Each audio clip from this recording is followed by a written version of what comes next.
External Affairs Minister S. Jaishankar met a visiting US congressional delegation on January 25th to discuss trade, security, and key geopolitical issues as India and the United States work to manage strains in their relationship. The talks come at a sensitive time, with ties under pressure after the United States imposed steep tariffs on Indian goods.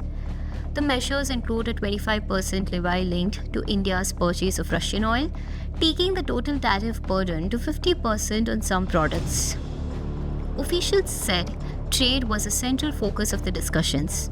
Both sides are attempting to restart negotiations on a bilateral trade agreement that has remained stalled despite several rounds of talks last year. The deadlock is mainly over US demands for greater access to India's farm and dairy sectors. The tariff decision has increased costs for Indian exporters and complicated the trade talks, making political engagement an important part of the process. Security and strategic cooperation were also discussed. Jaishankar said the talks covered the Indo-Pacific region and the Ukraine conflict and stressed the importance of engagement with the US Congress.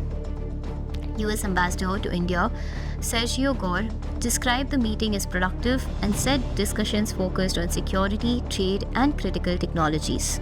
The congressional delegation included Jimmy Patronis, Mike Rogers, and Admin Smith.